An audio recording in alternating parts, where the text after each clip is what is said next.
Olá, pessoal, sejam bem-vindos ao Entralizando por Aí, o podcast que explora o universo da comunicação interna, da cultura organizacional e do RH. Meu nome é Milena Faneco e hoje estou falando diretamente do RH Summit. Está aqui ao meu lado a Alessandra Petraglia. Petraglia. Isso, Petraglia. Petraglia, que é diretora de RH da Lumini. E hoje a gente vai falar sobre um tema incansável, que é saúde mental. Falamos ontem, falamos hoje e devemos continuar falando todos os dias. Ale, conta pra mim, com uma trajetória aí de 20 anos na área de desenvolvimento organizacional, como que essa área pode ajudar as empresas a desenvolver projetos voltados para essa área e desdobrar? Bom, Milena, na verdade, eu trabalho com projetos de saúde mental desde 2004, quando eu me formei em psicologia, quando ninguém falava sobre isso, né? E realmente é muito interessante a gente conversar sobre isso, porque como que isso é na prática? Falar de saúde mental é algo que todo mundo está falando e eu acredito que a maioria das pessoas já estão entendendo melhor sobre esse tema. Mas ainda nós temos um caminho muito grande ainda, isso, né, pela frente. Mas vamos falar isso agora na prática, né? Eu vejo que muitas empresas estão indo no caminho de contratar plataformas, empresas de psicoterapia online para os seus colaboradores. Ok, isso é ótimo, mas a gente tem que pensar o seguinte, será que isso é eficiente realmente? Será que só essa ação basta? Não, não basta. Isso é algo que eu chamo de algo que é band-aid, né? Algo que você oferece ali, você tem um curativo, um band-aid, mas o band-aid ele sai, né?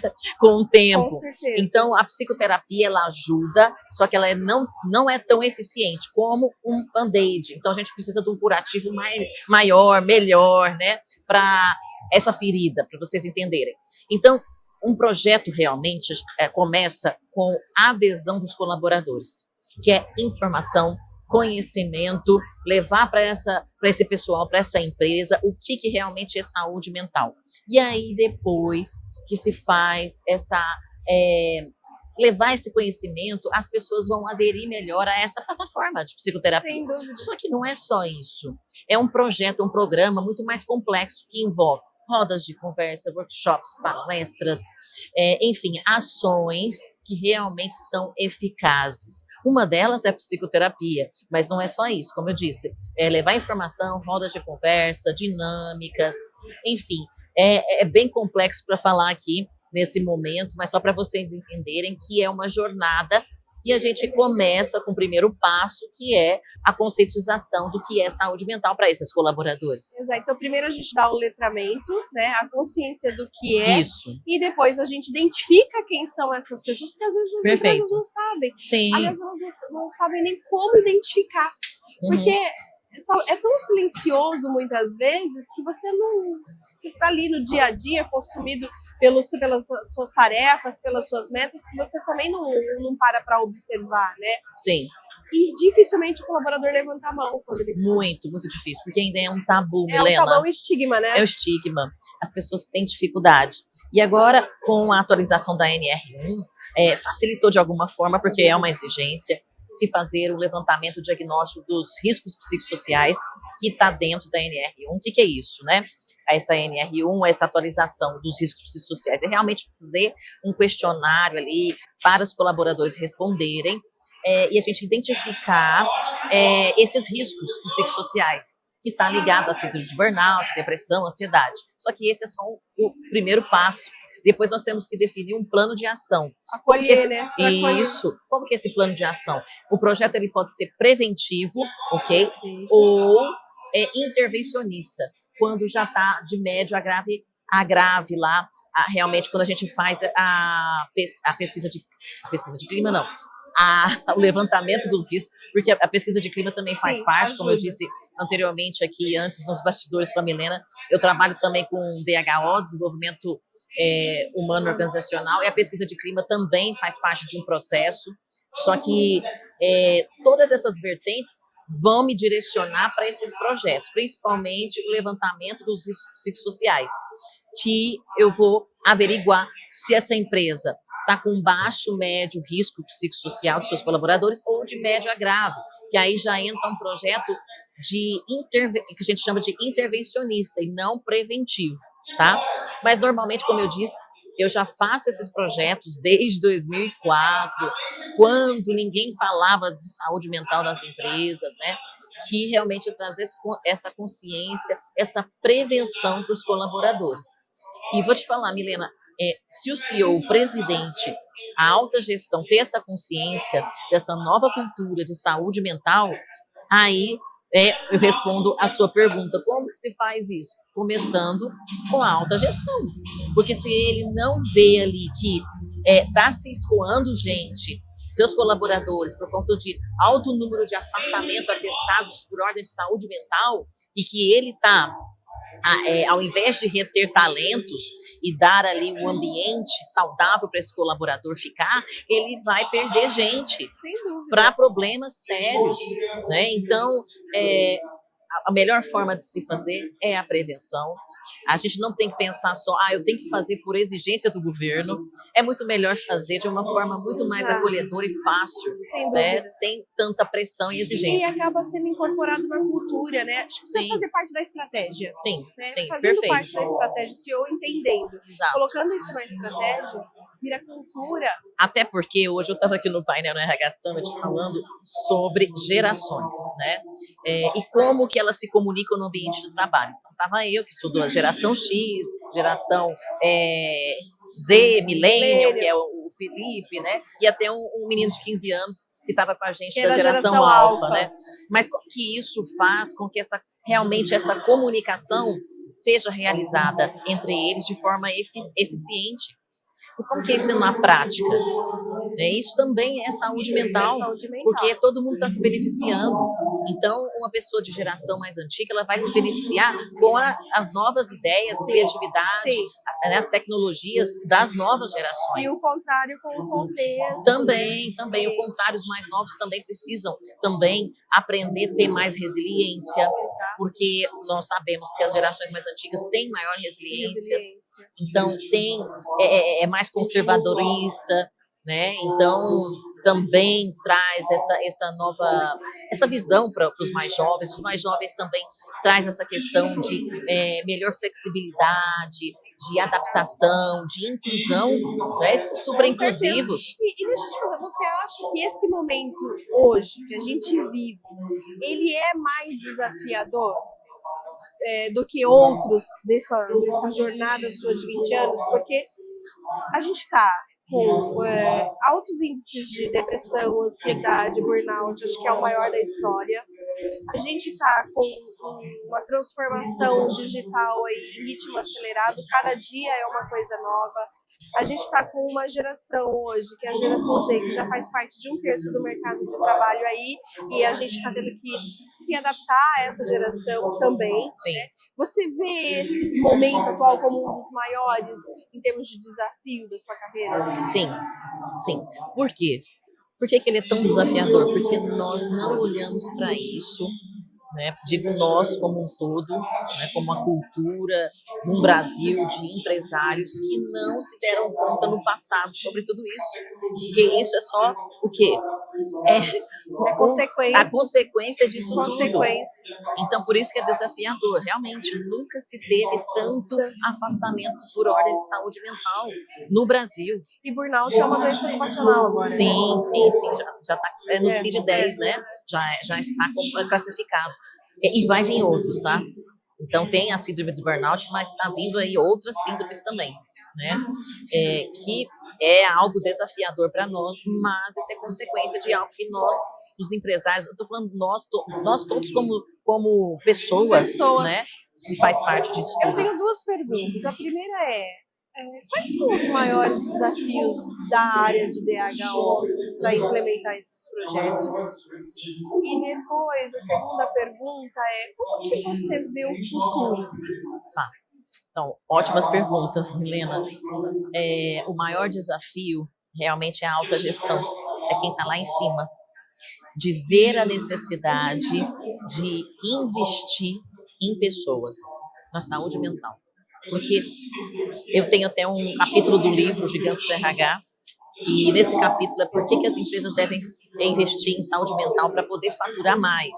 Por que eu coloquei isso? Porque investindo em pessoas você fatura mais. Dinheiro no bolso. Dinheiro no bolso. Porque isso. Tá aumentando o que? Número de turnover, rotatividade, geração Z não fica mais em qualquer ambiente, eles são super exigentes. Então, a gente pega aí uma taxa de 6 a 9 meses em cada empresa dessa geração Z, eles não ficam mais. Então, você aí que está me assistindo, que é um líder empresário, a gente depende de você, porque isso é investimento a médio e longo prazo, tá? Não é curto prazo, porque você não vai ver resultado a curto prazo. Esses projetos e programas que eu falei aqui inicialmente, eles são demorados, até porque é algo super desafiador.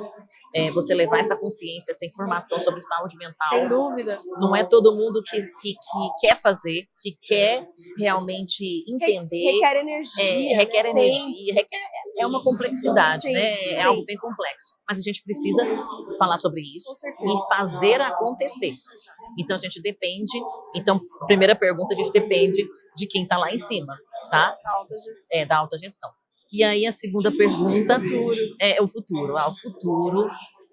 Hoje, ouvindo um menino, um rapaz de 15 anos, que estava do meu lado, que é da geração alfa, trazendo referência de Martin Luther King, eu amei aquilo. Eu adorei. Você falou, nem tudo está perdido. Nem tudo está perdido. Nem tudo está perdido. Eu penso que as novas gerações, elas já vão vir com uma nova consciência de que é necessário investir no capital humano, que é a saúde mental, gente. Né? É claro, o empresário precisa produzir, sim, precisa do dinheiro, precisa, né, ver ali a sua empresa rendendo, mas não é só isso, né? Porque os seres humanos não são máquinas, seres humanos não são IAs, seres humanos são complexos, nós somos complexos, mas as ações são tão simples. E você acha que investir em saúde mental é tão oneroso quanto um turnover? Turnover, a gente sabe que ali os gastos com folhas de pagamento, com ali turnover, queda de produtividade é bem pior. Erro, processos administrativos. O número de erros, né, impacta diretamente no resultado. Uma pessoa que não está bem na sua saúde mental, ela não vai produzir bem. Ela não é colaborativa. Ela não tem atenção, não tem concentração. Exato. Ela não tem aquela motivação. Exato. Porque, na verdade, Milena, até falando dessa semana anterior, eu fui num novo cliente, e aí ele virou para mim e falou assim, olha, eu quero que você faça um treinamento de liderança, que você motive os meus colaboradores. Eu falei, para, então não vai dar certo. Ele, por quê? Eu falei assim, porque eu não motivo ninguém. Deixa eu te falar uma coisa, eu gosto muito da palavra que chama automotivação, autorresponsabilidade, autoconhecimento, autoestima. Ele, eu entendi, é papo de psicólogo. Não, isso não é papo de psicólogo. Eu vou oferecer para você uma coisa aí, gratuita, bem rapidinho para você entender como que é o meu trabalho, que é de 1 hora, vou te dar uma palestra para sua alta gestão para você, e aí você me fala se você vai dar continuidade ou não. Milena, eu sentei com ele numa sala de reunião, fiz essa palestra, ele entendeu e fechou comigo. Então é assim, a gente tem que tirar o medo, o receio de estar com um grande empresário, e você tem um capital muito importante, você tem um conhecimento, você tem um poder de fala, de argumento. Então a gente começa assim, realmente entender as dores desse empresário, que é um puta, desculpa a palavra, é um puta do empresário, só que ele não está entendendo o quanto que é importante investir no fator humano, nas pessoas. Ele tem que ali realmente trazer vários reconhecimentos, benefícios para essa pessoa, porque as pessoas não estão trabalhando mais por salário, tá? Eu trabalho em muitas áreas dentro do RH. Principalmente essa geração. Principalmente essa geração. Então, eles querem muito mais. Inclusive, um menino da geração alfa, ele falou, né? Quando eu começar a trabalhar, porque ele não trabalha ainda, né? Eu quero um gestor, um líder que seja humano, que me escute. Eu quero que eu ouça ele também, porque meu pai ou minha mãe trabalhou com um líder tóxico que brigava, enfim, ninguém quer isso, né? Não. Então, o futuro é maravilhoso, Milena. Acho que essa resposta nos porquês que a gente não se pergunta muitas Exato, vezes. É o exatamente. porquê que está por trás, e é isso que a gente está buscando, não é só mais o salário, é o porquê. E, Milena, eu sei que o tempo está curto, mas, não, a gente... mas olha só, sabe o que é difícil também para o empresário entender isso? Porque dinheiro é palpável. É palpável. E sentimento, emoção, valores, é intrínseco, é muito subjetivo, é muito abstrato, mas todo mundo sente, todo mundo quer, todo mundo tem uma vontade. E qual que é a vontade do seu colaborador? Talvez está precisando criar projetos aí de crescimento. Tem inúmeras empresas que eu presto serviço e já prestei, que não tem um plano de carreira, veja só. Sabe o que eu acho, Lê? Que às vezes eles não sabem como dar o primeiro passo também. Exatamente, porque falta talvez conhecimento, falta uma equipe também. Às vezes, porque a gente, quando vai para as empresas, a gente vê que tem um departamento pessoal, não tem um RH estratégico como deveria ter. Eles não entendem que RH, dentro do RH, existem outros subsistemas, entre eles o DHO, sabe o que acontece? De gestão de pessoas. Exatamente, e aquela velha máxima, né? Deu certo até agora, mas o sucesso de hoje, meu caro, não garante que você vai ter sucesso amanhã. Exatamente. E quem faz sempre a mesma coisa, colhe os mesmos resultados. Se você quer crescer, você tem que mudar, você tem que fazer diferente. Porque não dá para colher algo maior aí, né, grande, se você sempre faz as mesmas coisas, então não dá. Exato. E o RH estratégico, ele precisa ser provocativo. Sim. Para provocar mudanças. Exatamente. Porque é sobre isso, né? Sim. É sobre isso. É sobre isso. Saúde mental, a gente requer mudança. Requer quebra de estigmas, quebra de crenças, de paradigmas, de estereótipos, enfim. Quer dizer, não é só dar o letramento, é como que a gente acolhe, como que a gente sustenta isso depois. Exatamente. Então, tá vendo que é toda uma cultura e mudança de mentalidade. É uma jornada. É uma jornada. E é muito desafiador, só que a gente precisa iniciar com tudo isso. E esses eventos aqui são maravilhosos, como o RH Summit, porque traz esses assuntos difíceis, né? E por vozes potentes, quer dizer, são pessoas, vocês que estão ali em cima do palco, estão falando que sabem, estão trazendo dados, a gente trabalha, a gente vê na prática, não é teoria, né? É na prática, né? Realmente a teoria ela tem que casar com a prática, mas a gente vê isso na realidade.